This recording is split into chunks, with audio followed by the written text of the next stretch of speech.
बिस्मिल्लाहिर्रहमानिर्रहीम, अस्सलाम वालेकुम। नाज़रीन, आप देख रहे हैं प्रोग्राम खबर क्या है और मैं हूं आपकी मेज़बान फरजाना सिद्दीक।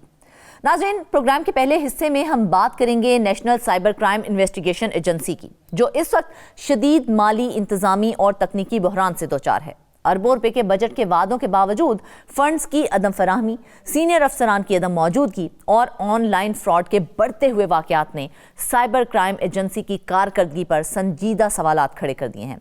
इस पर तफसील से बात करने के लिए हमें ज्वाइन करेंगे नुमाइंदा खुसूसी इस्लामाबाद रियाजुल हक, जबकि प्रोग्राम के दूसरे हिस्से में हम सिंध के दो हसास इदारों हैदराबाद सिविल अस्पताल और लम्स यूनिवर्सिटी जामशोरो में सामने आने वाली संगीन बदउनवानियों की छानबीन करेंगे, जहां अरबों रुपए की करप्शन, दवाओं की खुर्द-बुर्द, मरीजों की सहूलियात से महरूमी और मेरिट की खुल्लम खुल्ला पामाली ने अवामी एतमाद को शदीद धचका पहुंचाया है।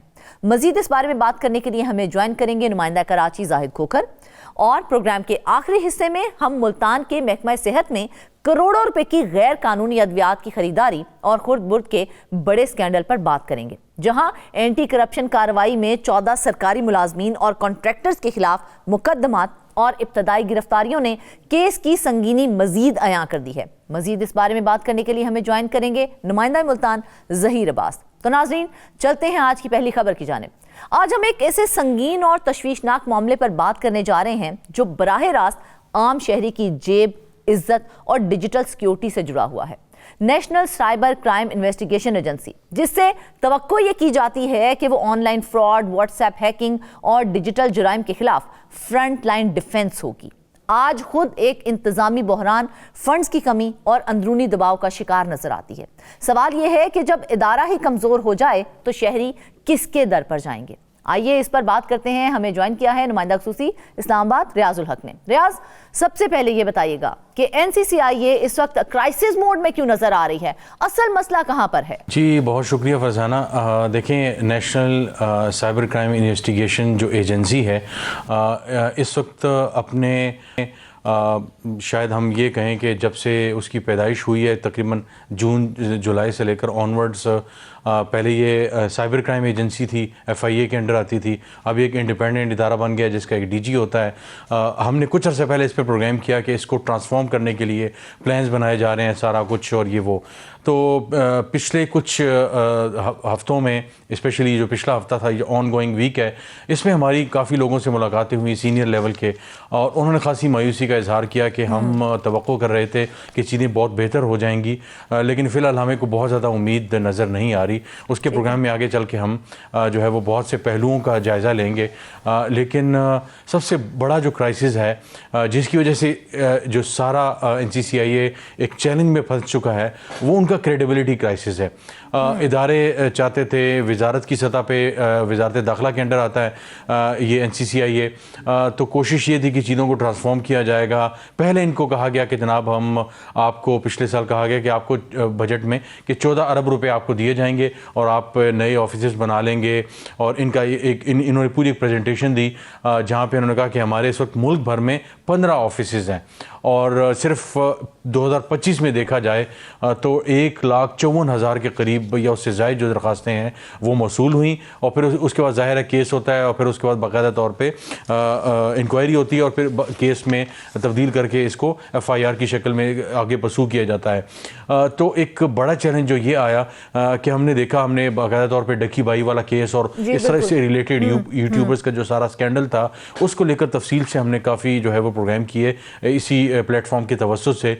और उसके बाद ये हुआ कि FIA के काफ़ी NCCIA के काफ़ी लोग इसमें जो है वो पाए गए जो करप्शन में मुलविस थे। अब हाल ही में एक बड़ा चैलेंज ये आया फरजाना कि 34 लोगों को, अभी हाल ही में 34 लोगों को जो है वो कुछ हफ्ते कबल शो कॉज नोटिस हुआ है, जिसमें मुल्क भर के जो साइबर क्राइम के ऑफिसेस थे, उनके रिप्रेजेंटेटिव्स और जो सीनियर लोग थे, उनको शो कॉज जो है वो जारी हुए। अच्छा। उसके बाद कई ऐसे हैं जो है वो रोपोश हो चुके हैं, और कई ऐसे थे कि बड़े तगड़े थे, बड़े अच्छे थे और प्रोफेशनल चीज़ों को हैंडल करना जानते थे, ऑलरेडी। क्योंकि एक तरफ जब शो कॉज किया गया तो शो कॉज नोटिस के बाद 34 सीनियर अफसरान रूपोश हो गए, तो मतलब इस तरह से रूपोश हो जाना क्या इदारे के लिए एक इंस्टीट्यूशनल फेलियर नहीं है? देखिए, एक बड़ा चैलेंज तो ये हुआ कि जब डकी भाई वाला मामला सारा हुआ, ऑनलाइन फ्रॉड, ऑनलाइन स्कैम्स वाला मामला, उसके साथ मिलकर यूट्यूबर्स वाला मामला, फिर हमने देखा कि कैसे लोगों का जो है वो एतमाद जो है वो एक पूरा क्राइसिस क्रिएट हो गया और एक क्रेडिबिलिटी क्राइसिस जो थी उसके अंदर एनसीसीआई चलेगी, शायद वो अब तक उसी में है। तो बहुत से लोगों को हमने देखा कि 9 लोगों को पहले और उसके बाद 4-5 लोगों को बाद में उनके इस्तीफे मंजूर कर लिए गए या उनसे इस्तीफे ले लिए गए। और एक जो सबसे हैरान कौन और परेशान कौन बात है, जो शायद हमने थोड़ा सा पहले भी डिस्कस किया था, लेकिन अब हमारे पास नंबर भी आ गया है कि ओवरऑल जो स्टाफ है अक्रॉस द कंट्री एनसीसीआईए का, वो तकरीबन कुछ 400 के करीब है और उसके 8-10 के अलावा जितना भी बाकी स्टाफ है वो कॉन्ट्रैक्ट पे है। अच्छा। अब जो कॉन्ट्रैक्ट पे आते हैं वो मुख्तलिफ जगहों से आते हैं और कुछ जो है वो उनका कोई बैकग्राउंड उस तरह का नहीं होता, थोड़ा बहुत वो था और उनको एनसीसीआईए में डाल दिया गया। कुछ को एफआईए से लिया गया है, कुछ और जगहों से कुछ सीनियर ऑफिसर्स हेडक्वार्टर्स में जो मौजूद हैं और चीज़ों की और साख को बेहतर करने के लिए वो कोशिश कर रहे हैं। लेकिन ज़ाहिर है इतना बड़ा हाथी है और उसका इतना बड़ा क्राइसिस हुआ है, तो उसके बाद जब ये शो कॉज हुआ है तो पहली क्रेडिबिलिटी क्राइसिस चल रहा था, ऊपर से जब 34 को शो कॉज हुआ है, ज़ाहिर है ऑन गोइंग जो है इन्वेस्टिगेशंस हैं उसमें, तो वो भी दाएं बाएं जो है वो रुपोश हो गए। ऑलरेडी कुछ लोग हमने देखा कि अयाज खान वगैरह जो उस्मान खान तो अरेस्ट हो गए इस्लामाबाद से जो थे, अयाज खान एक बड़ा नाम था इस्लामाबाद के लेवल पे, वो भी रुपोश हो गए। फिर उसके बाद इन 34 लोगों में से भी काफ़ी हद तक रुपोश हो गए। तो ये एक बहुत बड़ा क्राइसिस जो है वो और क्रिएट हो गया, यानी ऑलरेडी एक क्वालिटेटिव जो है वो टीम की कमी है और ऊपर से इस तरह के मामला हो गए हैं। तो ये जो तमाम चीज़ें हैं इसने एनसीसीआईए को एक खौल में एक किस्म का बंद कर दिया है। अब एनसीसीआईए के चुप करता धरता है, जो नए करता धरता है, वो कोशिश तो कर रहे हैं कि चीज़ों को बेहतर किया जाए, लेकिन जो उनकी क्रेडिबिलिटी इतनी ज्यादा खराब हो गई है। 14 अरब रुपए के बजट की यकीन दहानी करवाई गई थी, उसके बावजूद अगर फंड्स रिलीज नहीं हुए तो उसकी जिम्मेदारी किस पर आयद होती है? देखिए, वजारत दाखिला की तरफ से इनको यकीन दहानी करवाई गई कि आपको 14 अरब रुपए जो फंड है वो आपको दिया जाएगा और मामलात बेहतर हो जाएंगे। फिर उनको कहा गया कि नहीं जी आपको जो है वो 10 अरब दिए जाएंगे, फिर वो 6 अरब हो गए, अब सुना है को 1 अरब तक बात आ गई है। अच्छा। तो अब अंदाजा लगाएं कि 14 अरब जो है वो रुपए और वो अब 1 अरब रुपए तक आ गई है। तो अगेन जो क्रेडिबिलिटी क्राइसिस है उसने इनको इतना ज़्यादा कर दिया है कि कहा यह जा रहा है ज़राए के मुताबिक कि जो पहले इदारों की दिलचस्पी थी कि इस इदारे को मुकम्मल तौर पर जो है वो ट्रांसफॉर्म किया जाएगा, हमने भी रिपोर्ट किया इस प्लेटफॉर्म से, तो अब जो है वो इदारों की को बहुत ज़्यादा दिलचस्पी नहीं है और उसकी बुनियादी वजह यही है कि यहाँ पे पत्थर उठाएं तो पता चलता है कि यार दूसरा बंदा कॉम्प्रोमाइज़ है। पता चला जनाब ये बंदा जो लैब में था, फोरेंसिक्स को देख रहा था, चीज़ों का एनालिसिस करना था, इसने कंप्लेनेंट्स को सुनना था और ये सारा कुछ करना था और वहाँ पे जो है ये मामला आ गया। अभी हाल ही में एक जो पार्लियामेंट्री कमेटी की ब्रीफिंग थी उसमें डीजी जो एनसीसीआईए हैं खुर्रम साहब, उन्होंने और कुछ 1-2 और ऑफिसर्स थे, उन्होंने जब ब्रीफ किया तो उन्होंने कहा कि जनाब ऑनलाइन जो फ्रॉड है उसके केसेस बहुत ज़्यादा हो रहे हैं इस मुल्क में और लाहौर और कराची इसमें बहुत बड़े पैमाने पे है। और उन्होंने कहा कि हमने हाल ही में 4000 सिम्स पकड़ी हैं जो इंटरनेशनल सिम्स थी। उन्होंने कहा कि हम इसका भी पता लगाने की कोशिश कर रहे हैं कि पाकिस्तान के अंदर इंटरनेशनल सिम्स कैसे चल रही हैं, कौन लाया और ये कैसे जो है ये सारा जो है वो शुरू हुआ। तो बहुत से 30-40 के करीब लोगों को अरेस्ट भी किया गया है। लेकिन अगेन मैन पावर की कमी है, हर दूसरा बंदा देखा जाए तो कॉम्प्रोमाइज्ड है। तो मतलब फिर क्या ये दुरुस्त है कि फंडिंग ना होने की वजह से मुल्क भर में सिर्फ 15 दफातर काम कर रहे हैं और जब सिर्फ 15 दफातर काम करेंगे तो फिर किस तरह से लोगों को बचाया जाएगा, जबकि तय ये हुआ था कि हर जिले में सबका ऑफिस प्लान होगा? बिल्कुल, जो ब्लूप्रिंट इन्होंने जमा करवाया है उसके मुताबिक तकरीबन जो है वो मुल्क भर में 64 नए इन्होंने इदारे जो है वो रीजनल सेंटर्स जो है कह लें या जो ज़िले सेंटर्स कह लें वो उन्होंने खोलने थे। हाँ जी, इस वक्त 15 के करीब हैं। तो जो अमाउंट ऑफ कंप्लेंट्स आ रही हैं वो बहुत ज़्यादा हैं। मिसाल के तौर पर इन्होंने हाल ही में बताया कि तकरीबन जो इंक्वायरीज़ हैं वो हर आईओ के पास जो इन्वेस्टिगेशन जो ऑफिसर होता है वो 550 इंक्वायरीज़ हैं और 70 केसेस हैं 15 ऑफिस में जो लोग काम करते हैं मुल्क भर में। अब मुझे बताएं कि 550 इंक्वायरीज़ हैं और हर आए दिन जो है वो इंक्वायरीज़ बढ़ती जा रही हैं। सिर्फ 2025 में अगर आपके पास 1.5 लाख से ज़ायद अगर जो है वो आ रही हैं, कंप्लेंट्स आ रही हैं, फिर आपने उनको चांद पटक करनी होती है, फिर लोगों से कुछ मालूमात लेनी होती हैं, फिर उसके बाद उस कंप्लेंट्स को जब आपने इंक्वायरी में कन्वर्ट करना है तो कुछ चीज़ें आपके पास होनी चाहिए, फिर बाकायदा अगर केस बनेगा तो उसकी FIR दर्ज होगी और उसको फॉलो किया जाएगा। ये वो सारी चीज़ें जिसके लिए आपको मैन पावर चाहिए, एक्सपर्टीज़ चाहिए, आपको फोरेंसिक लैब्स चाहिए, आपको डिजिटल जो एनालिसिस या डेटा एनालिसिस का जो मशीन होती हैं, AI मशीन्स कह लें या दूसरी मशीन्स जो हैं वो आपको चाहिए, अच्छे अपडेटेड सॉफ्टवेयर चाहिए, वो आपके पास नहीं है। तो आपने जो है वो वजारत से तो कहा हुआ है, लेकिन यहाँ पे इतना ज़्यादा क्रेडिबिलिटी क्राइसिस हो गया है कि यहाँ पे सीरियस सिचुएशन बनती जा रही है। अगर हम खाली साल 2025 की ही बात करें ना तो 1,55,000 से ज़ायद कंप्लेंट्स आई हैं। तो क्या ये साबित नहीं करता कि फिर साइबर क्राइम जो है वो नेशनल सिक्योरिटी थ्रेट बन चुका है और हम इस पर काबू ही नहीं पा सक रहे हैं? बिल्कुल, हम तो बहुत से सिक्योरिटी थ्रेट्स की बात करते हैं, लेकिन यहाँ पे साइबर क्राइम एक बहुत बड़ा जो है वो इशू है। मिसाल के तौर पर मेरी कुछ ऑफिसर से बात हुई तो उनका कहना था कि ये जो 1,54,000 कंप्लेंट्स आई हैं उनमें तकरीबन 55%, निस्फ से भी जो ज़ायद कंप्लेंट्स हैं वो कंप्लेंट्स हैं जो साइबर फ्रॉड के ज़मरे में आती हैं। उन्होंने कहा कि 3 हमारे पास जो बड़ी कंप्लेंट्स आ रही हैं वो उनकी जो कैटेगरीज हैं वो 3 हैं। एक आ रही है साइबर फ्रॉड की, यानी आप देख लें कि ऑनलाइन फ्रॉड आ रहा है, आपको कहा जाता है कि जनाब आप 10,000 रुपये लगाएंगे, 2-3-4 दिन बाद आपके वो जो पैसे हैं वो 50,000 हो जाएंगे, फिर आपके पास अकाउंट में कुछ पैसे भी आते हैं, आप कहते हैं वाह मैंने 10,000 जमा कराए, हफ्ते बाद 50,000। फाइनेंशियल क्राइम्स के हवाले से ही हैं। बिल्कुल, फाइनेंशियल क्राइम्स की जो है वो साइबर फ्रॉड के अंदर वो आती हैं।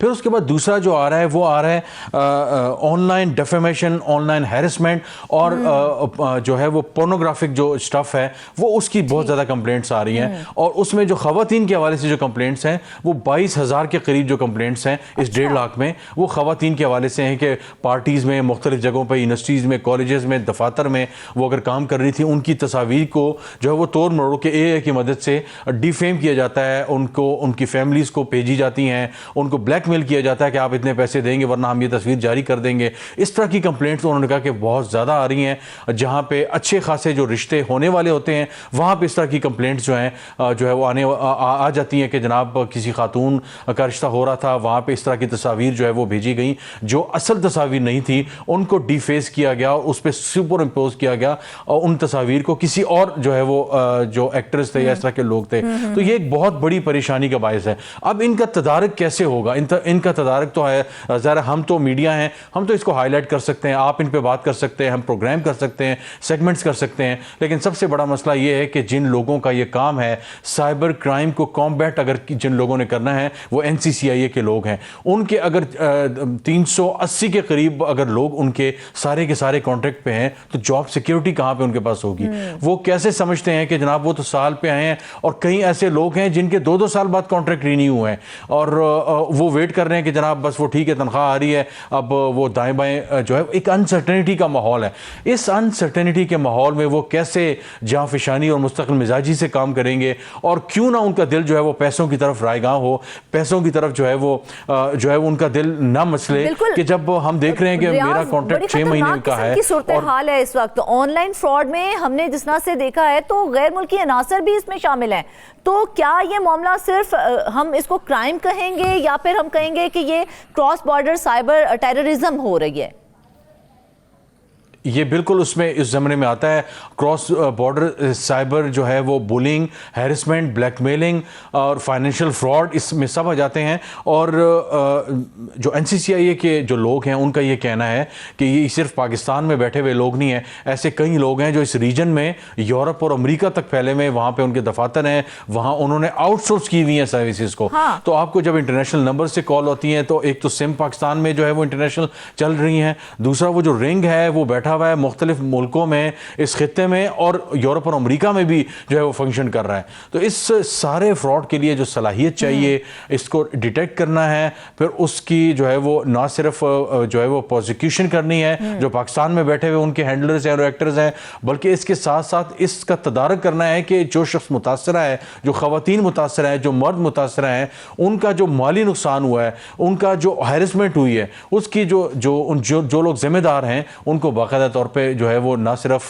सजावार करार दिया जाए, उनको बिहाइंड द बार्स किया जाए। वो तो सरासर खतरे में है। व्हाट्सएप हैकिंग और ऑनलाइन स्कीम्स के जरिए करोड़ों रुपए लूटे जा रहे हैं। तो क्या एनसीसीआईए के पास मॉडर्न टेक्नोलॉजी या फिर ट्रेंड स्टाफ मौजूद नहीं है? देखें, ये एक बहुत बड़ा चैलेंज है और अब एनसीसीआईए जहां एक अपने क्रेडिबिलिटी क्राइसिस से गुजर रही है, दूसरी तरफ वो कोशिश कर रही है कि किस तरीके से इस सारे मामले को, जहां पे कंप्लेंट्स की भरमार है, जहां पे जो है वो 100 दरखास्तें आनी चाहिए, वहां कई हज़ार दरखास्तें आ रही हैं। मैन पावर की कमी है, एक्सपर्टीज़ की कमी है, फॉरेंसिक लैब्स की कमी है, डिजिटल एनालिसिस, और इसके अलावा जो आपने इतने बड़े पैमाने पे आपके पास क्रिप्टो करेंसी और क्रिप्टो फ्रॉड आ रहा है, ऑनलाइन फ्रॉड आ रहा है, व्हाट्सएप हैकिंग हो रही है, जहां पे इंटरनेशनल लोग इसमें इन्वॉल्व हैं, वहां पे आपको एक्सपर्ट लोग चाहिए, ऑनेस्ट लोग चाहिए। यहां पे तो समझ ही नहीं आ रही कि जिन लोगों को अगर हम कहीं पे लगा रहे हैं तो क्या ये कॉम्प्रोमाइज़ तो नहीं है। आपने जनरली बैकग्राउंड तो देख लिया, लेकिन मसला ये है कि वहां पे 10 कंप्लेनेंट्स में से 2 के साथ अगर वो डील कर रहा है और उसमें से अगर वो पैसे ले रहा है तो आला हुकाम तो इसका जो है वो इसका इल्म भी नहीं होता। तो ये वो सारे चैलेंजेस हैं जिससे निमटना बहुत ज़रूरी है। और हमने पिछले प्रोग्राम में ये डिस्कस किया था कि आला हुकाम को वजारत में जो ये भी बताया गया कि हम एनसीसीआईए को मुकम्मल तौर पे ख़त्म कर देते हैं और एक नई साइबर क्राइम एजेंसी बना लेते हैं जो मुकम्मल तौर पे नए सिरे से होगी। लेकिन फिलहाल उस मामले को जो है वो क्वॉश कर दिया गया। उन्होंने कहा नहीं, फिलहाल आप इसको चलाएं, इसको बेहतरी की कोशिश करें, आपको जो चाहिए हम कर देते हैं। लेकिन फिलहाल 14 अरब का जो बजट था वो 1 अरब तक आ चुका है और उसकी भी यकीन दहानी नहीं है। आप फंड रिलीजेस की बात कर रही हैं, यहां तो फंड एलोकेशन ही नहीं हुई। तो फंड एलोकेशन के बाद ही जो है वो फंड जो है वो रिलीज होते हैं। तो एक बहुत बड़ा क्राइसिस है इस वक्त एनसीसीआईए पे, जहां पे अवाम आए दिन जो है वो एक नए फाइनेंशियल फ्रॉड में, और इसके अलावा जब सिर्फ 10 परमानेंट ऑफिसर्स होंगे और 300 से ज्यादा कॉन्ट्रैक्ट मुलाजमीन होंगे तो फिर जो पॉलिसी कॉन्टिन्यूटी है वो किस तरह से मुमकिन हो पाएगी फिर? बिल्कुल ऐसे ही, ये एक बहुत बड़ा क्राइसिस है इस वक्त और ये हिस्टोरिक क्राइसिस है कि जहाँ पे आपकी हार्डली 6-8 महीने पहले जो है एक ऑर्गेनाइजेशन की बर्थ होती है और फ़ौरन अचानक जो है वो पता चलता है कि वो इस तरह की क्राइसिस में आ रही है। और ना सिर्फ ये यहाँ पे है बल्कि इससे पहले जब ये FIA का साइबर क्राइम था तो वहाँ भी सिमिलर सिचुएशन थी कि ये सारे लोग तो वहीं पर होते थे। जब तक आप परमानेंट लोग यहाँ पर नहीं लाएंगे जहाँ पर इनके साथ बाकायदा तौर पर एक्सपर्टीज़ उनकी हों, उनकी ट्रेनिंग्स हों, उनकी वर्कशॉप हों, इंटरनेशनली उनको ट्रेन किया जाए, वहाँ बाहर से लोग आएँ, ये बाहर जाएं, उनकी ट्रेनिंग्स हों, उनकी जो एक जिसे कहते हैं कि आपकी साइकोलॉजिकल ओवरहॉलिंग हो, प्रोफेशनल ओवरहॉलिंग हो, आपको चीज़ों का पता हो। मॉडर्न दौर में ऐसे ऐसे फ्रॉड्स आ रहे हैं जो यहाँ पे 50 और 60 साल की उम्र के जो अफसरान मौजूद हैं उनको शायद बहुत ज़्यादा इस तरह का पता ना हो। तो यहाँ पे ट्रस्ट के भी बड़े इशूज़ हैं। आवाम का जो ट्रस्ट ख़राब हो चुका है एनसीसीआईए पे, वो कैसे बहाल होगा? कितने लोग, मतलब जब भी मैं किसी दफ्तर में गया साइबर क्राइम के, वहाँ पे हम देखते हैं एनसीसीआईए के वहाँ पे बेचारे लोग आए हुए हैं साइबर क्राइम के, जनाब हमें कॉल्स आ रही हैं। अभी हाल ही में कुछ लोगों से मुलाकात हुई, उन्होंने कहा कि जनाब एक साहब थे यहाँ पे, उन्होंने कहा कि इतने पैसे लगाएंगे तो इतने हो जाएंगे। तो मैंने उन्हें कहा कि जनाब आप अपना दफ्तर अगर खोलेंगे पिंडी इस्लामाबाद में तो मैं फिजिकल ऑफिस में ही आऊँगा। तो वो जनाब पता चला एक हाउसिंग सोसाइटी में ऑफिस खोल लिया। बता दीजिए कि हमने देखा है कि एनसीसीआईए के पास ह्यूमन रिसोर्स नहीं है, ट्रेनिंग नहीं है, टेक्नोलॉजी नहीं है। तो ये सारी चीजें जब मौजूद नहीं है तो क्या आम शहरी को साइबर क्राइम के रहमो करम पर छोड़ दिया जाएगा या फिर इसमें बेहतरी लाने की कोशिश की जाएगी? देखिए, बज़ाहिर ऐसा लग रहा है कि बेहतरी की कोशिश की ख्वाहिश मौजूद है, लेकिन जहाँ पे एक क्रेडिबिलिटी क्राइसिस है। मैंने कहा कि जहाँ इदारों की को बहुत ज़्यादा दिलचस्पी नज़र नहीं आ रही। जब सारा ही क्राइसिस का मामला हुआ तो अब उनको लगा कि जनाब यहाँ पे तो पत्थर उठाएं तो यहाँ पे मशकूक लोग मिल रहे हैं, कॉम्प्रोमाइज्ड हैं। तो ऐसे में अब जो DG हैं और उनके जो करीबी टीम है, जो ज़ाहिर नई टीम आई है और बज़ाहिर वो तगड़ी टीम लग रही है, लेकिन वो इस सारे क्राइसिस से कैसे निपटेंगे, ये एक बहुत बड़ा चैलेंज है कि जहाँ पे देखा जाए तो साइबर क्राइम है ना, वो अब सिर्फ एक टेक्निकल मसला नहीं रहा है बल्कि ये मुआशी, समाजी और कौमी सलामती का सवाल बन चुका है। अगर इदारे वसाइल, इख्तियार और एतमाद से महरूम हो जाएंगे ना तो नुकसान सिर्फ एक महकमे का नहीं बल्कि पूरे सिस्टम का होता है। नाज़रीन, वापस आएंगे एक ब्रेक के बाद।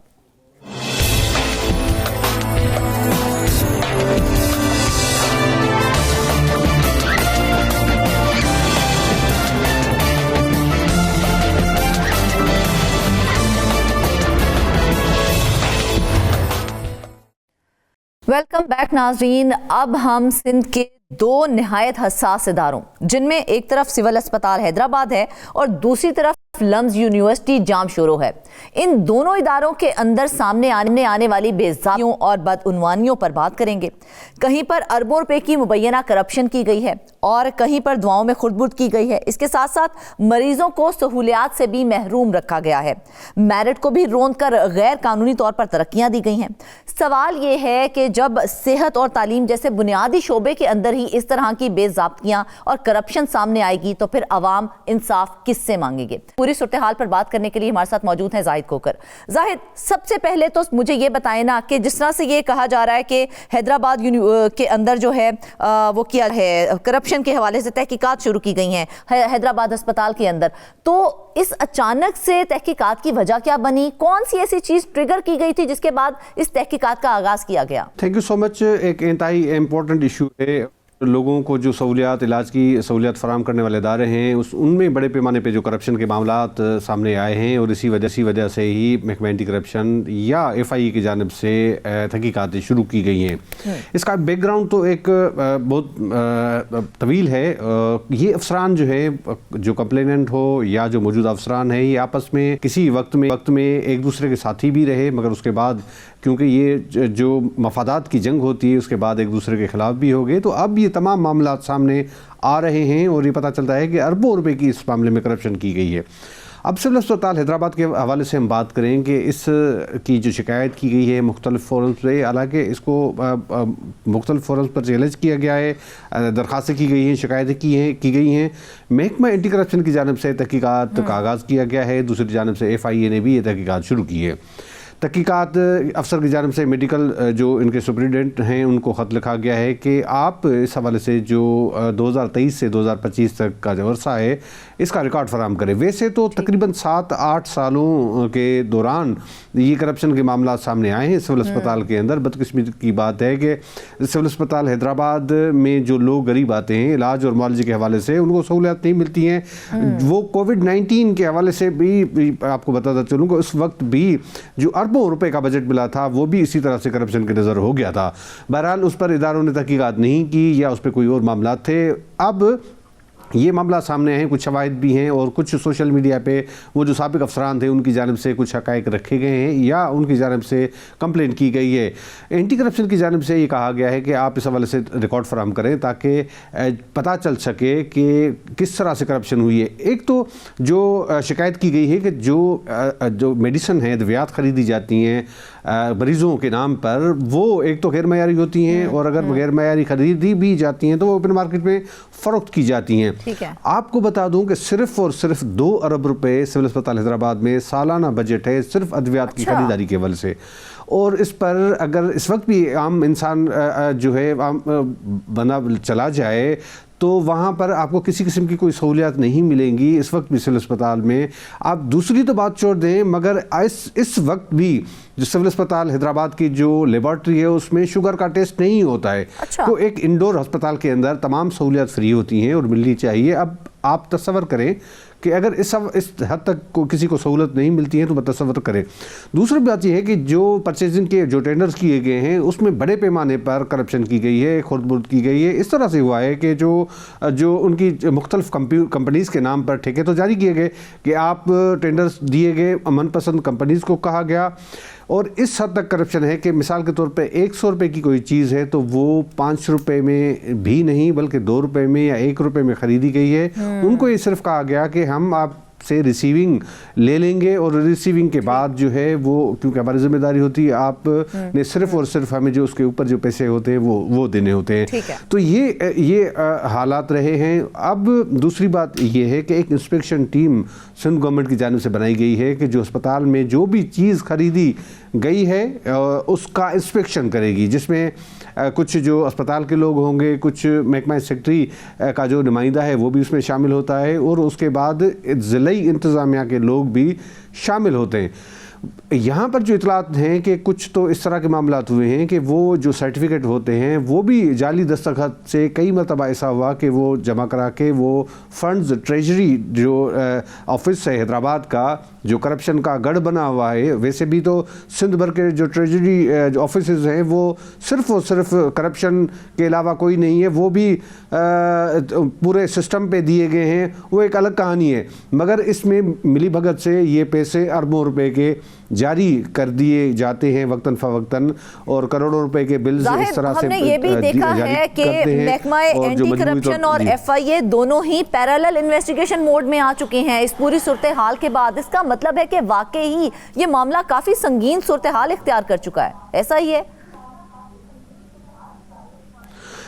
जी बिल्कुल, देखें मुख्तलिफ लोग जो हैं वो सामने आए, मुख्तलिफ इदारों के अंदर उन्होंने दरख्वास्तें दी हैं, कंप्लेन की हैं, जिसके बाद FI की जानिब से भी तहकीकात का आगाज़ कर दिया गया है, महकमा एंटी करप्शन की जानिब से भी तहकीकात का आगाज़ कर दिया गया है। अब ये देखते हैं कि इस तहकीकात का नतीजा क्या निकलता है। अगर फेयर तहकीकात की जाए तो तमाम हक़ाइक़ जो हमारे पास, कुछ शिकायतें, कुछ डॉक्यूमेंट्री एविडेंस आते हैं, आम लोगों तक भी पता होता है कि किस तरह से करप्शन की जाती है। तो अगर ये तहकीकात प्रॉपर वे में करेंगे तो ही रिकॉर्ड सामने आ सकेगा। आपको पता है कि ये जो भी करप्ट लोग हैं, इनकी बड़ी सियासी सूख होता है और उनका बैकग्राउंड होता है, वो पैसे देकर भी मुख्तलिफ इदारों को ख़रीद कर सकते हैं। तो बदकिस्मती की बात है कि 16 बेड का ये अस्पताल है, ये 2 पोर्शन के अंदर है। एक जो हैदराबाद के अंदर अस्पताल है, दूसरा इनका जो पोर्शन है वो जामशोरो के अंदर है। हैदराबाद के अंदर 1000 बेड का अस्पताल है, उसी तरह से जामशोरो में भी 600 बेड का अस्पताल है। आप कभी भी तजर्बा करें कि ICU के अंदर कभी आप कोई पेशेंट, अल्लाह ना करे कोई इस तरह की सीरियस हो और वो जाए, वो ICU के अंदर उसके लिए कोई बेड नहीं होता है, कोई जगह नहीं होती है, और उसके जो कोई सिफारिशी हो, कोई बड़ी किसी सिफारिश हो तो उसको एडमिशन मिलता है। बाकी किसी अल्लाह के बंदे को तो एडमिशन नामुमकिन सी बात है कि बेड के हवाले से तो जो काम है वो तो इंतजाम ही लिया जाता है मरीज को, लेकिन जो सबसे ज़रूरी चीज़ होती है ना जाहिद, वो होती हैं दवाइयाँ। तो हमने देखा है कि दवाइयों की ख़रीदारी के अंदर भी मनपसंद कंपनीज़ को प्रेफर किया गया है, और इसके साथ साथ हमने ये भी देखा है कि सरकारी अद्वियात को ओपन मार्केट में फ़रोख्त किया गया है। तो ये जो तमाम इल्ज़ामात लगाए जा रहे हैं, ये कितने मजबूत हैं और कितने खिलाफ जाते हैं इस इदारे के? जी वही ये जो शिकायत की गई हैं वो मुख्तलिफ जो सबूत हैं उसकी बुनियाद पर की गई हैं। और जिस तरह से मैंने बताया कि ऐसी कंपनीज़ होती हैं जिन में मिली भगत होती है। ये टेंडर्स जो होते हैं सेपरा के ज़रिए कराने होते हैं, मगर बदकिस्मती की बात है कि सेपरा भी, हर इदारे का नाम जब मैं बताऊँगा तो तमाम इदारे जो हैं वो सिस्टम पे चलते हैं, पट्टे पे चलते हैं। तो इसी तरह से सेपरा भी जो है वो आज से नहीं, कई सालों से वो भी एक सिस्टम पे चल रहा है। तो वहाँ पर भी सिस्टम राइज है कि आप 2 पैसे दे दें, आप कोई मसला नहीं होता है, आप वेबसाइट पे चढ़ाएं, उसको ट्रेडर को ना चढ़ाएं। वो सिर्फ उस वक्त चढ़ाएंगे जब वो जिस कंपनी को देना होता है वो सहूलियात उस वक्त अवेलेबल की जाती है। उसके बाद फिर जो है हिडन मामलात हो जाते हैं, वो आज हाइड कर देते हैं। तो इसी सारी सूरत हाल में आप किस तरह से समझती हैं कि ये मामला जो है वो फेयर हो सकते हैं? और अद्वियात ऐसी चीज़ है, एक तो जो कंपनीज होती हैं जिन से ये ख़रीदी जाती हैं, उनसे तो कहा जाता है कि हमें जो आपने जो बिल्स देने हैं वो तो उसी हिसाब से देने हैं, मगर गैर मयारी दवाएं होती हैं वो 100 रुपये की दवा के जो बिल हैं वो लाखों रुपए के बना देते हैं और इसी तरह से वो कर देते हैं। तो अरबों रुपए ऐसे नहीं खर्च होते हैं। इसी तरह से जो फेक बिल्स होते हैं वो बनाए जाते हैं। बड़ी अहम है, जो साबिक एडमिनिस्ट्रेटर थे ना अब्दुल सत्तार जतोई साहब, उनकी जानिब से एक वीडियो बयान भी जारी किया गया और इसके साथ साथ 3 अरब रुपए के दस्तावेजी सबूत भी उन्होंने फराहम किए हैं। तो क्या ये पूरी जो चीज़ें हैं, ये सबूत जो हैं, वीडियो बयान जो है, ये एक गेम चेंजर साबित होगा? देखें, सत्तार जतोई साहब के पास जितने सबूत हैं वो तो बिल्कुल मैं समझता हूँ कि वो बिल्कुल सही होंगे, बिल्कुल। इसलिए कि सत्तार जतोई साहब और मौजूदा जो MS साहब हैं या मौजूदा इंतज़ामिया है वो किसी वक्त में एक दूसरे के साथी भी थे। सत्तार जतोई साहब जो हैं वो जो कहा जाता है कि वो PND के बुनियादी तौर पर मुलाजिम थे या अफसर थे, उसके बाद जो डिप्यूटेशन पे मुख्तलिफ महकमों में रहे, जिस तरह सुप्रीम कोर्ट ऑफ पाकिस्तान ने एक्शन लिया था, उसके बाद और जो लोग हैं वो मुख्तलिफ अपने अपने महकमों में चले गए थे। तो जतोई साहब के लिए एक पोस्ट उस वक्त क्रिएट की गई थी, कोई डायरेक्टर एडमिनिस्ट्रेशन तमाम जो थे मामला उनको दिए गए थे। ये जो अब इंतजामिया है ये इनके बगल बच्चा थे। तो उसके बाद जो है जब ये रिटायर हुए हैं जतोई साहब, तो उसके बाद उनको जो है वो ज़ाहिर है कोई मामला सामने आए होंगे जो भी हैं, मगर बात हम करेंगे सबूतों पर कि जतोई साहब के पास मैं समझता हूं कि जो सबूत उन्होंने फराहम किए हैं सोशल मीडिया पे वो दुरुस्त होंगे, इसलिए और उनकी रोशनी में जी बिल्कुल उनकी बुनियाद पर अगर ये तहकीकात इदारों को ये तमाम गाइडलाइन मिल सकती है, उसकी बुनियाद पर ये कार्रवाई हो सकती है। मैं समझता हूँ कि इस पे सीधा जो है करप्शन का मुकदमा दर्ज होने के ये इस तरह के शवाहिद हैं जो उनके पास इब्तदाई मरहले में पहुँचे हैं। अगर ज़्यादा तो तहकीकात करेंगे तो इससे भी बढ़ के तमाम जो मामलात हैं वो सामने आ सकते हैं। मगर बदकिस्मती की बात है कि इतना सिंध के दूसरा बड़ा शहर है और उसका जो सरकारी अस्पताल है वो इस तरह से है कि ये सिर्फ हैदराबाद शहर नहीं बल्कि जो भी मज़ाफ़ात के इलाके हैं, आप हैदराबाद डिवीज़न, मीरपुर ख़ास और भी जितनी होती हैं उनके भी जो पेशेंट्स होते हैं वो आते हैं, वो अस्पतालों की ये रोड एक्सीडेंट हादसा के भी लोग आते हैं। ह्यूमन राइट्स की वायलेशन है ये, क्योंकि हमें ये भी पता चला है कि दवाइयाँ तो एक तरफ, वहाँ पे उनको खाना तक नहीं मिल रहा है। कि काफ़ी कुछ अर्सा पहले भी इसी तरह से हमने मुख्तलिफ अस्पतालों के जो है वो फिगर्स भी दिए थे कि बदकिस्मती की बात है कि आप जो मरीज़ हैं, जो गरीब हैं, उनकी अद्वियात के पैसे खा जाएं, आप उनकी जो भी जितनी मशीनरी के नाम पे पैसे खा जाएं और उसके अद्वियात के अलावा उनके खाने के जो फंड्स होते हैं उन जो है पेशेंट्स को बेचारों को देना होता है तो वो तक नहीं देते हैं और उनके पैसे भी खा जाते हैं। तो ये बुरी जो है हालत है इस वक्त सिविल अस्पताल हैदराबाद। हकीकत ये है कि तबाही के दयाने पर है। हमारे यहाँ जो है दावे तो किए जाते हैं और सिंध हुकूमत खर्च भी करती है, डेफिनेटली फंड्स देते हैं तो खर्च होता है वहाँ पर, मगर कुछ अफसरान की मिली भगत से अगर ये करप्शन के नज़र होते हैं तो उन हुकाम को भी नोटिस लेना चाहिए और उनके खिलाफ एक्शन लेना चाहिए। खुद महकमा सेहत आगे आ जाए और वो खुद कहे कि ये इतने फंड्स हमने दिए, लोगों के लिए दिए, जब इसमें कोई करप्शन हुई है तो उनके खिलाफ कार्रवाई होनी चाहिए। तो मैं समझता हूँ कि मिनिस्टर साहिबा को और सेक्रेटरी हेल्थ को आगे आना चाहिए और अगर उनकी नॉलेज में ये तमाम मामलात नहीं है तो उन पे एक्शन ले ले और उन पे मुकदमा दर्ज करवाएं। ऐसा कई मिसालें मिलती है कि जो है, क्योंकि टाइम हमारे पास शॉर्ट है। अब हम आ जाते हैं यूनिवर्सिटी वाले मामले की तरफ। तो मुझे ये बताएं कि वाइस चांसलर की अहलिया को तेज रफ्तार तरक्कियां दी गई हैं, तो क्या ये वाज़े इंटरेस्ट ऑफ कॉन्फ्लिक्ट नहीं है? देखिए, ये जो एक शिकायत पहुंची है उसके बाद वज़ीर सिंध की जानिब से नोटिस लिया गया, ख़त लिखा गया है सेक्रेटरी यूनिवर्सिटीज़ और बोर्ड को कि आप इस मामले पे तहकीकात करें और जिसमें इल्ज़ाम लगाया गया है कि मौजूदा वाइस चांसलर साहब, उनकी अहलिया जो हैं वो 2016 में भर्ती हुई, 2016 से 2025 तक जितने प्रमोशंस लिए गए हैं उन पर एतराज़ात उठाए गए हैं और कहा गया कि सीनियर इंस्ट्रक्टर से जो है उनको असिस्टेंट प्रोफेसर बनाया गया और अब उनको एसोसिएट प्रोफेसर के ओहदे पर तरक्की दी गई। जितने भी जो इसके अहल होते थे उम्मीदवार उनको बाईपास किया गया, उनका हक तलफी की गई। ये सिर्फ एक केस नहीं है। इस सवाल से सबसे पहले तो बता दूं कि अब ये ख़त तो लिखा गया है, इस पर तहकीकात 3 दिन का वज़ीर सिंध की जानिब से ये हुक्म दिया गया था कि 3 दिन के अंदर अंदर इसकी रिपोर्ट सबमिट कराई जाए, मगर वो इसकी रिपोर्ट सबमिट नहीं कराई गई और अब देखते हैं कि इस पर एक्शन होता है, कोई तहकीकात प्रॉपर होती है या नहीं होती है। अब ये बताएं कि जो लियाकत मेडिकल यूनिवर्सिटी भी ये भी जिस तरह से मुख्तलिफ महकमों की मैं बात करता हूँ तो ये यूनिवर्सिटी भी काफ़ी सालों से सिस्टम पे चल रहा है और एक जो झांगारा बाजार से ताल्लुक़ रखने वाली अहम शख्सियत जो है वो इस इदारे को चलाती है। वो अपने रिश्तेदार, अपनी बहनों को, अपने जो और रिश्तेदार हैं उनको इस तरह से तरक्कियाँ भी दिलाते हैं।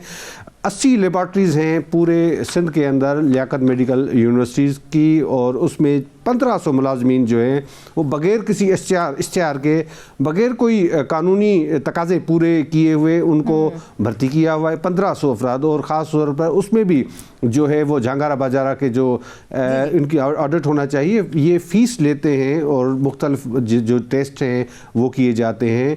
और ये अच्छी बात इस सिंध हुकूमत ने ये की है कि इसी इदारे की तरफ से सिंध भर में ऐसी लेबॉर्ट्रीज़ कायम की हुई हैं जिनको चलाना चाहिए प्रॉपर वे में। जो नहीं चलाया जाता, अपने जो उनके मंजूर नज़र अफराद हैं उनको रखा हुआ है या उनको जो है वो अकोमोडेट किया जाता है। मिनरल वाटर की भी एक फैक्ट्री जो है वो उस पर भी कुछ लोग जो हैं वो भर्ती किए गए हैं। वो कहाँ पे ड्यूटी करती हैं कहाँ नहीं कोई पता नहीं है। कई ऐसे मुलाजमीन हैं जो वीज़े पर हैं, जो वीज़े का एक लफ्ज़ इस्तेमाल किया जाता है कि जिससे कुछ पैसे लेकर और उनको ड्यूटी नहीं करने दी जाती और उनको कहा जाता है कि आपको कोई धंधे और कारोबार कुछ करें और ड्यूटी ना करें। इसी तरह से कई ऐसे अफराद हैं जिनको इन्होंने 70 साल की उम्र में भी एक्सटेंशन दी हुई है। अच्छा जाहिद, चलें ठीक है, ये सारा मामला तो एक तरफ। अब जो सबसे अहम चीज़ है इस हवाले से वो ये है कि जो वज़ीर आला सेक्रेटेरिएट की जानिब से 3 दिन के अंदर इस हवाले से रिपोर्ट तलब की गई है, तो क्या आने वाले दिनों में एडमिनिस्ट्रेटिव एक्शन की तरफ ये पूरी सूरत हाल इशारा कर रही है?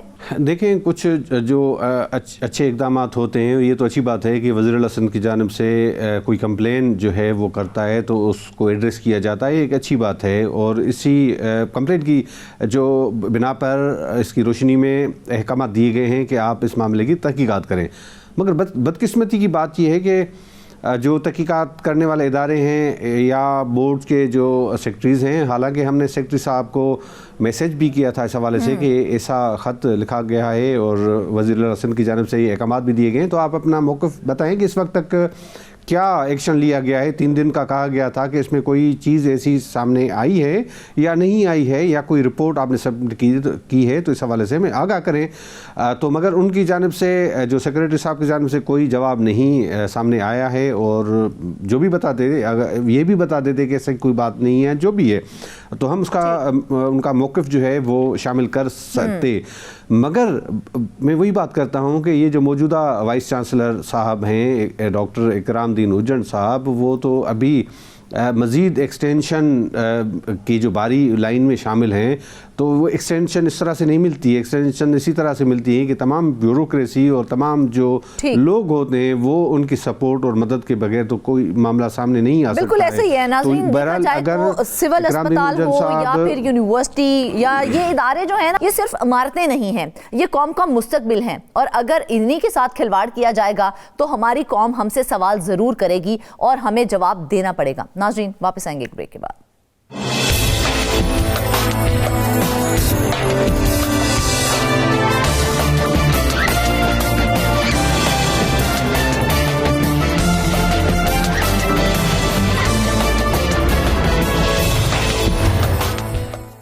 बैक नाज़रीन, आज हम बात कर रहे हैं एक ऐसे हेल्थ स्कैंडल की जो सिर्फ सरकारी खजाने को नहीं बल्कि आवाम की जानों को भी खतरे में डाल चुका है। मुल्तान में महकमा सेहत के अंदर 89 करोड़ रुपए से जायद की गैर कानूनी अद्वियात खरीदारी, एंटी करप्शन की कार्रवाइयां, गिरफ्तारियां और मजीद इंकशाफात, ये सब सवाल उठाते हैं कि आखिर हेल्थ सिस्टम किसके रहमो करम पर है। आइए इस मामले की तह तक जाते हैं। हमें ज्वाइन किया है नुमाइंदा मुल्तान अब्बास ने। ज़हीर, सबसे पहले तो ये बताइएगा कि 89 करोड़ रुपए का मेडिसिन स्कैंडल जो है वो सामने आया है, ये कैसे आ गया और इब्तदाई तौर पर किसने इसकी निशानदही की थी? जी शुक्रिया। मामला कुछ इस तरह से है कि एंटी करप्शन ने एक सोर्स रिपोर्ट तैयार की उन इल्ज़ामात पर जिसमें ये कहा गया कि सीओ हेल्थ मुल्तान के दफ्तर में बड़े पैमाने पर जाली खरीदारी जो है वो की जा रही है। जब सोर्स रिपोर्ट तैयार हुई तो उसमें ये मामला सामने आया कि तकरीबन करोड़ों रुपए की मुबैना बेज़ाब्तियाँ जो हैं वो सामने आ चुकी हैं, जिस पर एंटी करप्शन के जो डायरेक्टर हैं उन्होंने बाज़ाब्ता तौर पर इंक्वायरी की हदायत की थी। 20 अक्टूबर को उन्होंने बाज़ाब्ता इंक्वायरी की हदायत की, जिसके बाद जो है वो एक कमेटी तश्कील दी गई थी। कमेटी ने जो अपनी इब्तदाई रिपोर्ट तैयार की है उसके मुताबिक 89 करोड़ रुपए से जायद की ये बेज़ाब्तियाँ हैं जो कि इब्तदाई इंक्वायरी में साबित हो चुकी हैं। अब इसमें है क्या कि जो सीओ हेल्थ ऑफिस के कुछ अमले के लोग हैं वो इसमें बराह रास्त मुलव्वस निकले हैं कि जिस पर जो एंटी करप्शन है उन्होंने 14 अफराद के खिलाफ जो है वो मुकदमा दर्ज कर लिया है। अब इसमें एक कॉन्ट्रैक्टर जो है उसको भी 14 करोड़ रुपए से जायद का फायदा दिया गया। अब किया क्या गया कि उसको फायदा पहुंचाने के लिए पिछली तारीखों में जो है वो खरीदारी जाहिर की गई। अंदाजा करें कि रिकॉर्ड में भी टेम्परिंग की गई और जो चहीता कॉन्ट्रैक्टर था उसको भी 14 करोड़ रुपए की जो है वो अदायगी कर दी गई। इसी तरह अगर मजमूई तौर पर इस करप्शन के हुजूम की बात की जाए तो ये 89 करोड़ रुपए से जायद की गैर कानूनी तौर पर खरीदारी की गई है। कवानीन यही कहते हैं कि जब भी नॉन डेवलपमेंट फंड जो है उसको इस्तेमाल में लाना है तो उसके लिए बाकायदा तौर पर महकमा फाइनेंस पंजाब की इजाज़त दरकार होती है। जब इन्होंने इजाज़त मांगी तो इजाज़त की बजाय इन्हें जो है वो रोक दिया गया कि आपने नॉन डेवलपमेंट फंड जो है उसको यहाँ पर खर्च नहीं करना। ताम इन्होंने तमाम तरह हदायत को पसे पुष्ट डालते हुए अपने चहीते कॉन्ट्रैक्टर को फायदा देने के लिए, अपना मुबैना तौर पर कमीशन खरा करने के लिए 89 करोड़ रुपए से जायद की गैर कानूनी खरीदारी की, जिस पर एंटी करप्शन ने जो है अब मुकदमा दर्ज कर लिया है। इसमें 2 गिरफ्तारियां जो है, एक कॉन्ट्रैक्टर की गिरफ्तारी, दूसरा सीओ हेल्थ के जो दफ्तर के कैशियर है, अकाउंटेंट है, उनकी खरीदारी जो है उनकी गिरफ्तारी अमल में फाइनेंस डिपार्टमेंट की अप्रूवल के बगैर ही अद्वियात खरीद ली गई हैं। अगर ये खरीद ली गई हैं तो ये किसके इख्तियार में था, इसकी इजाजत किसने दी और क्यों दी? जी मैं वही बता रहा था कि जब तक आप फाइनेंस डिपार्टमेंट से नॉन डेवलपमेंट बजट की उसको खर्च करने की अप्रूवल नहीं लेते तब तक आप किसी किस्म की खरीदारी नहीं कर सकते। कानून तो ये कहता है। मगर यहाँ पर हुआ क्या कि यहाँ के जो अमले के लोग थे उन्होंने साफ दर खुद भी मुबैना तौर पर कमीशन कमाना था, दूसरी जानब उनके कुछ चहीते जो कॉन्ट्रैक्टर्स थे उनको भी नवाजना था। इसीलिए तमाम कवानीन जो है उन्हें पस से पुष्ट डाल दिया गया। यहाँ पर प्रैक्टिस क्या होती है, उन्हें पता है कि जो ऊपर तक जो अफरान बैठे हुए हैं उन्हें भी किसी तरह से राम कर लिया जाएगा। माजी में भी हमने देखा कि कवानीन की खिलाफ वर्जियां बड़े पैमाने पर हुई। जब भी कोई खरीदारी की जाती है तो उसमें टेंडर के अमल से लेके आखिर तक जो अदायगियां की जाती हैं उसमें बड़े पैमाने पर घपले सामने आए थे। आपको याद होगा कि हमने कुछ हफ्ते कबल ही जनूबी पंजाब की जो डिस्ट्रिक्ट हेल्थ अथॉरिटीज हैं वहां पर गैर कानूनी खरीदारियों की निशानदेही की थी। तकरीबन 99 करोड़ रुपए का वो भी स्कैंडल था जिसमें मुल्तान का सीओ हेल्थ के दफ्तर की भी तकरीबन 11 करोड़ रुपए की बेज़ाब्तियां थी। अंदाजा करें ये अलहदा से बेज़ाब्तियां और ये जो माली साल 2022-23 और 23-24 के दौरान ये जो नॉन डेवलपमेंट फंड से खरीदारियां की गई, ये अलहदा से स्कैंडल है। अब इंक्वायरी जो है वो एंटी करप्शन ने शुरू कर दी है। इब्तदाई तौर पर 2 जो मुल्ज़मान हैं उनको गिरफ्तार भी कर लिया गया है। इस हवाले से जब एंटी करप्शन हुकाम से हमारी बात हुई तो उनका कहना था कि मेरिट पर जो है वो तफ्तीश को आगे बढ़ाया जाएगा। 14 जो नामजद हैं इनके अलावा उसमें कुछ ऐसे भी किरदार हैं जिनको दौरान तफ्तीश उनके किरदार का तयन किया जाएगा। उसमें परचेज अफसर हैं, साथ साथ इनके स्टोर कीपर हैं और सीओ हेल्थ के दीगर मुलाजमीन हैं, उनके किरदार का भी तयन ही तो नहीं हो जाता। आपने जिस तरह से कहा कि ये जो माली बेज़ाब्तियां हैं माली साल 2022-23 और 2023-24 में ये इतनी बड़ी रकम का मिसयूज ऑफ फंड्स मतलब कैसे किया गया? ऑडिट सिस्टम कहां पर था? क्या हम इसको ऑडिट सिस्टम की नाकामी कहें फिर? जी ऑडिट सिस्टम की अगर बात करें तो इनके अपने जो ऑडिटर हैं वो भी इसमें मुबैना तौर पर मुलव्वस हैं। अच्छा। आप ज़ाहिर तमाम जो मुलाजमीन हैं नीचे से ऊपर तक जो हैं वो तमाम के तमाम इस सारे मामले में मुलव्वस थे। इसी वजह से तो इतने बड़े पैमाने पर ये मुबैना तौर पर खुर्द-बुर्द हुई। ये तो एंटी करप्शन ने शिकायत बढ़ने पर जब सोर्स रिपोर्ट तैयार की, बाकायदा तौर पर इंक्वायरी का हुक्म दिया गया। अक्टूबर में जब इंक्वायरी का हुक्म दिया गया उसके बाद जो कमेटी थी एंटी करप्शन की तश्कील कर उसने इस तमाम मामले की तहकीकात की जो रिकॉर्ड है मुतलका वो कब्जे में लिया। उसमें कुछ मुलाजमीन जो है उनके बयानात भी कलमबंद किए गए, जिसके बाद जो उन्होंने इब्तदाई रिपोर्ट जारी की है उसके मुताबिक ये मजमूई तौर पर 89 करोड़ 37,63,183 रुपए का कौमी खजाने को इन मुल्ज़मान ने नुकसान पहुंचाया है। तो ये जो इब्तदाई रिपोर्ट है उसमें अब करप्शन साबित हो चुकी है। अब होगा क्या कि अब अगले मरले में जो दीगर किरदार हैं उनका भी दौरान तफ्तीश तयन किया जाएगा और मुल्ज़मान के खिलाफ जो है वो मजीद एक्शन लिया जाएगा, रिकवरी की भी कोशिश की जाएगी। आपको याद होगा गुज़श्ता दिनों भी हमने एक स्टोरी दी थी, हेल्थ से रिलेटेड के जो सरकारी अद्वियात हैं वो आम मार्केट में फरोख्त होने का इंकशाफ हुआ था, जिस पर एक हेल्थ के अफसर को ओहदे से मुअत्तल कर दिया गया था, जबकि एंटी करप्शन ने भी इसकी इंक्वायरी शुरू की थी। उसमें कहा जा रहा है कि काफी हद तक रिकवरी जो है वो हो चुकी है। उसी पैटर्न पर अब ये जो 89 करोड़ रुपए की बेज़ाब्तियां सामने आई हैं, इब्तदाई इंक्वायरी में मामला साबित हो चुका है, तो इसमें भी साफ ज़ाहिर है रिकवरी की कोशिश की जाएगी कि जितनी रिकवरी हो सके उसको मुमकिन बनाया जाए। ताम अभी मामले की मजीद तफ्तीश होगी, उसमें मजीद कितने किरदार इसमें मुलव्वस थे उनका तयन किया जाएगा। एक ही फेवरेट कॉन्ट्रैक्टर को लोकल परचेज की 14 करोड़ रुपए की अदायगियां की गई हैं, तो ये तो सीधा सीधा वाज़ेह कॉन्फ्लिक्ट ऑफ इंटरेस्ट है। साफ जाहिर है कि मखसूस ठेकेदार होते हैं। आप किसी भी महकमे में जाएं, अगर आप हेल्थ में हैं तो यहाँ पर जो भी कॉन्ट्रैक्टर होगा, जो भी सप्लायर होगा वो मखसूस होते हैं। इसी तरह एजुकेशन में जाएं तो उन्होंने जितनी खरीदारी करनी होती है उनके पास भी मखसूस ठेकेदार हैं। इसी तरह म्यूनसिपल कॉरपोरेशन हो गया, जिला कौंसिल हो गया, हाईवे हो गया, तो मखसूस ठेकेदार हैं जिनकी मुबैना तौर पर इजारादारी है, उनके अफरान के साथ मामलात जो हैं वो सेटल हैं। यही वजह है कि बार बार उन्हीं ठेकेदारों को नवाजा जाता है। अब ये जो कॉन्ट्रैक्टर है ये पहली दफा नहीं है कि पहली दफा इसको नवाजा गया हो, इससे पहले भी इस तरह के मामला सामने आए। निश्तर हॉस्पिटल में भी इसी ठेकेदार को जो वो नवाजा गया। इसी तरह जो डिस्ट्रिक्ट हेल्थ अथॉरिटी है मुल्तान, इन्होंने भी इससे पहले भी इसी ठेकेदार को नवाजा। गाय बगाए इस तरह के मामला सामने आते गए, मगर होता क्या था, जब भी कोई इंक्वायरी होती थी उसको फाइलों में दफन कर दिया जाता था। इस मौके पर हुआ ये कि ये एंटी करप्शन ने सोर्स रिपोर्ट की बुनियाद पर जो इंक्वायरी का आगाज किया तो उसमें तमाम रिकॉर्ड जब तहवील में लिया, उसकी जांच पड़ताल की, तो पता चला कि 2022 से लेकर 2024 तक मुबैना तौर पर जो है वो सप्लाई के दौरान जो भी खरीदारी होती थी उसके दौरान बड़े पैमाने पर बेज़ाब्तियां की गई हैं। उसमें यह भी सामने आया कि एक मखसूस ठेकेदार को नवाजने के लिए कवानीन को पसे पुष्ट डाला गया, पुरानी तारीखों में सारी एंट्री की गई और किसी किस्म का जो है वो चेक एंड बैलेंस नहीं किया गया और 14 करोड़ रुपए से जायद की अदायगियां जो हैं वो सिर्फ एक ठेकेदार को कर दी गई। और मजे की बात इसमें यह है कि वो जो अद्वियात खरीदी गई वो भी 2 नंबर साबित हो चुके हैं। एंटी करप्शन ने जो रिपोर्ट तैयार की है उन्होंने उसमें बर्मला कहा है कि जो दवाइयां खरीदी गई वो 2 नंबर थी। इस हवाले से एंटी करप्शन का मौकफ यही है कि किसी को भी इंसानी जानों से खेलने की इजाजत नहीं दी जाएगी। नहीं होनी चाहिए। उनका ये कहना है कि दीगर जो मुलव्वस मुल्ज़मान हैं उनको भी गिरफ्तार। हमने देखा है कि 2 मुल्ज़मान को गिरफ्तार भी किया है, तो क्या वो जो 2 मुल्ज़मान गिरफ्तार किए गए हैं उन्हें हम top of the iceberg consider करें या फिर हम ये कहें कि असल किरदार अभी बाकी हैं? जी, इसमें अगर असल किरदारों की बात की जाए तो 2 किरदार तो साफ ज़ाहिर है वो मरकजी हैं। एक अकाउंटेंट है, कैशियर है, तमाम तर साफ ज़ाहिर अदायगियाँ उसी के ज़रिए हुई हैं। इसी तरह जो फ़ायदा उठाने वाला कॉन्ट्रैक्टर है वो भी जो है वो एंटी करप्शन ने गिरफ्तार किया था।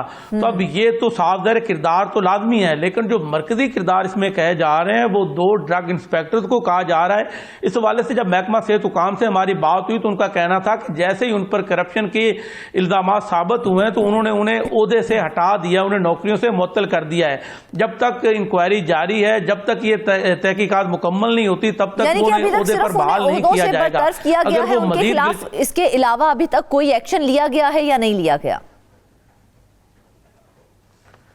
जी, साफ जाहिर है जब उनके खिलाफ FIR दर्ज हुई, उन्हें ओहदों से हटा दिया गया, मुअत्तल कर दिया नौकरियों से, तो उसके बाद से वो रिपोर्ट हैं। उनकी गिरफ्तारी के लिए एंटी करप्शन हुकाम का यही कहना है कि छापे मारे जा रहे हैं। इब्तदाई तौर पर 2 मुल्ज़मान जो हैं उनको गिरफ्तार कर लिया गया। अगर बताऊं मैं यहाँ पे तो 14 टोटल हैं जिनके खिलाफ FIR दर्ज की गई है। इसी तरह अगर जो दीगर इसमें किरदार हैं तो उसमें भी 3-4 किरदारों का जिक्र किया गया है जो FIR दर्ज की गई है कि ये भी उसमें मुबैना तौर पर मुलव्वस हो सकते हैं। इनके किरदार का तयन मजीद तफ्तीश के बाद किया जाएगा।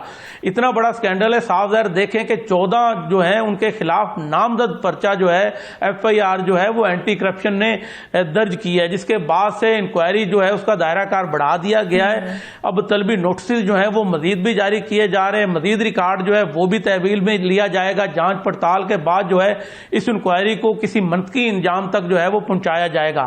साफ जाहिर है FIR दर्ज हो चुकी है। अब जो पहली तरजीह एंटी करप्शन की वो यही है कि दीगर जो मुलव्वस मुल्ज़मान है, जो इख्तियारी हैं, उनको भी फौरी तौर पर गिरफ्तार किया जाए।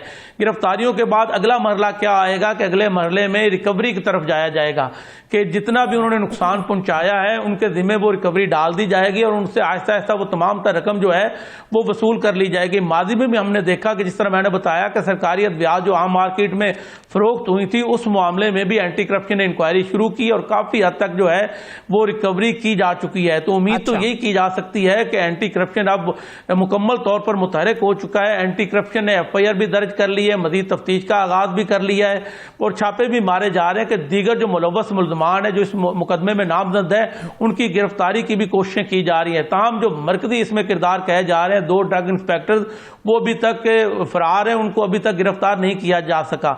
दूसरी जानब जो महकमा सेहत हुकाम है उनका यही कहना है कि डिस्ट्रिक्ट हेल्थ अथॉरिटी में शफाफियत लाने के लिए इकदाम उठाए जा रहे हैं। इब्तदाई तौर पर जैसे ही 2 जो उनके ड्रग इंस्पेक्टर हैं दीगर मुलाजमीन साबित हुए कि उन्होंने इब्तदाई इंक्वायरी में करप्शन उनके खिलाफ साबित हुई है, तो 2 जो ड्रग इंस्पेक्टर जिनको मरकजी किरदार कहा जा रहा है उनको ओहदों से हटा दिया गया है।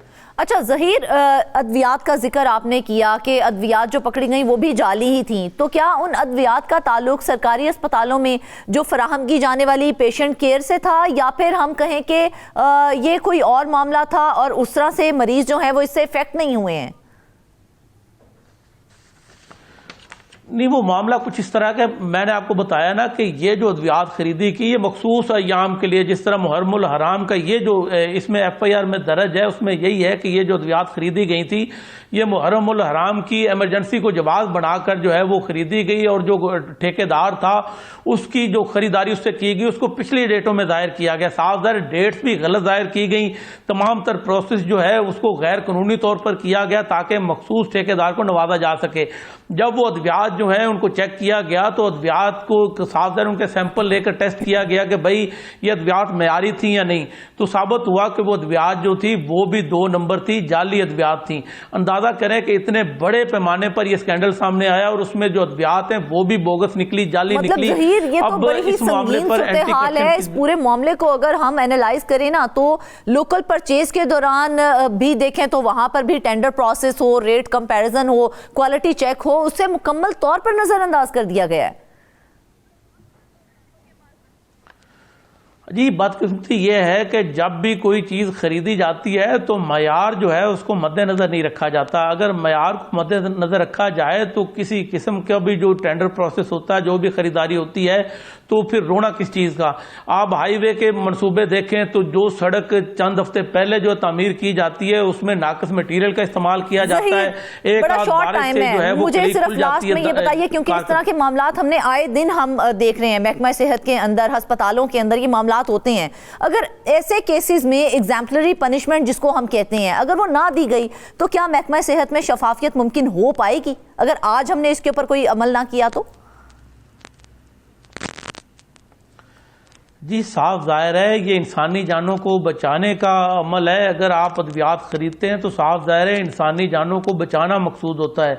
अब अगर उसमें 2 नंबर अद्वियात होंगी, जाली अद्वियात होंगी, आप देखें ना ड्रग इंस्पेक्टर का रोल क्या है। उनका रोल तो ये है कि जो मयारी अद्वियात है उसकी खरीदारी को यकीनी बनाना और जो मेडिकल स्टोर पर, फार्मेसीज पर अद्वियात फरोख्त होती हैं उनकी क्वालिटी को भी जांचना। अगर वो अपने डिस्ट्रिक्ट हेल्थ अथॉरिटी में खरीदारी ऐसी करेंगे कि जो अद्वियात गैर मयारी होंगी तो साफ ज़ाहिर इंसानी जानों को बचाना तो मकसूद नहीं है। यहाँ पर तो मकसूद यही है कि आपने ज्यादा से ज्यादा माल कमाना है। तो ऐसे ड्रग इंस्पेक्टर जो कि इंसानी जानों से खिलवाड़ करते हैं उनके खिलाफ सख्त एक्शन होना चाहिए। बिल्कुल ऐसे ही है नाज़रीन, देखा जाए तो ये मामला सिर्फ फिगर्स और फा नहीं है, बल्कि ये सवाल है उन मरीजों का जो सरकारी अस्पतालों में सस्ती और मयारी दवा के मुंतजिर होते हैं। अगर अद्वियात के नाम पर करप्शन होती रही तो ये सिर्फ माली जुर्म नहीं बल्कि इखलाकी और इंसानी जुर्म भी है। अब देखना यह है कि एंटी करप्शन की ये कार्रवाइयां कहां तक जाती हैं और क्या वाकई ही बड़े मगरमच्छ कानून के शिकंजे में आते हैं या नहीं। इसके साथ ही आज के प्रोग्राम से बस इतना ही। ढेर सारी दुआओं में याद रखिएगा। इजाजत दीजिए, अल्लाह हाफिज।